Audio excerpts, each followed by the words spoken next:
বাংলাদেশে বিভিন্ন কারণে মানুষকে ঢাকামুখী হতে হয়। দেশের মোট জনসংখ্যার একটা বিরাট অংশ ঢাকায় বসবাস করে।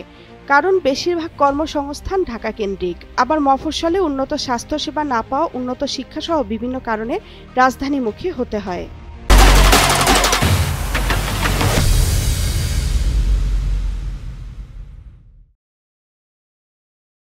তবে অপরিকল্পিতভাবে গড়ে ওঠা এই নগরীর জন্য অপেক্ষা করছে ভয়াবহ দুঃসংবাদ।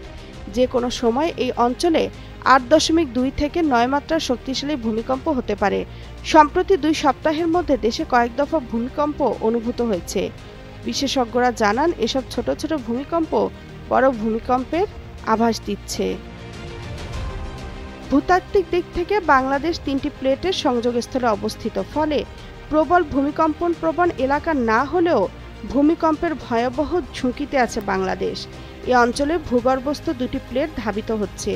ইন্ডিয়া প্লেট পূর্ব দিকে যাচ্ছে, বার্মা প্লেট পশ্চিম দিকে আসছে। বার্মা প্লেটের নিচে ইন্ডিয়া প্লেট তলিয়ে যাচ্ছে। এটিকে বলে সাবডাকশন জোন। কলম্বো বিশ্ববিদ্যালয়ের গবেষণায় এ চিত্র তুলে ধরা হয়েছে।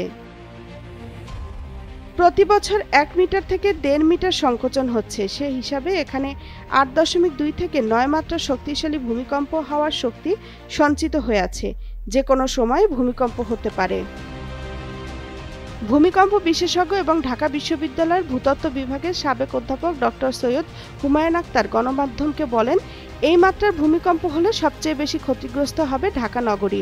অপরিকল্পিত নগর এবং বিল্ডিং কোড মেনে অনেক স্থাপনা নির্মাণ না হয় এখানকার ১% বিল্ডিংও যদি ক্ষতিগ্রস্ত হয় তাহলে তাৎক্ষণিকভাবে ২ লাখ লোকের প্রাণহানি ঘটবে। ৫ থেকে ৭ লাখ মানুষ বিভিন্ন বিল্ডিংয়ে আটকা পড়বে। পরের সময়ে খাদ্যাভ্যাস, অগ্নিকাণ্ড সহ নানা কারণে তাদের একটি বড় অংশের মারা যাওয়ার আশঙ্কা রয়েছে। দুর্যোগ ব্যবস্থাপনা অধিদপ্তরের পরিচালক নিতাই চন্দ্র দে সরকার গণমাধ্যমকে বলেন, যে কোনো সময় বড় ধরনের ভূমিকম্প হতে পারে। বিষয়টি অনেক আগে থেকেই বলা হয়েছে। সে বিবেচনায় রিস্ক অ্যাসেসমেন্ট, তাৎক্ষণিকভাবে কি করা যায় উচিত সেসব বিষয়ে পরিকল্পনা করছেন। ঢাকা, চট্টগ্রাম, সিলেট সহ রংপুর, ময়মনসিংহ, টাঙ্গাইল, নারায়ণগঞ্জের জন্য রিস্ক অ্যাসেসমেন্ট করা হয়েছে। যদিও বিশেষজ্ঞরা বলছেন ভূমিকম্প মোকাবেলায় প্রস্তুতি খুবই জরুরি, তবে প্রস্তুতির তীব্র ঘাটতি আছে। প্রস্তুতির চেয়ে ভূমিকম্প পরবর্তী উদ্ধারে করণীয় এবং বিভিন্ন কেনাকাটায় এখন থেকে মনোযোগ না দেওয়া হলে বিপুল প্রাণহানিতে, মৃত্যুপুরীতে পরিণত হবে ঢাকা। তামান্না তাহসিন খান, কালের কণ্ঠ।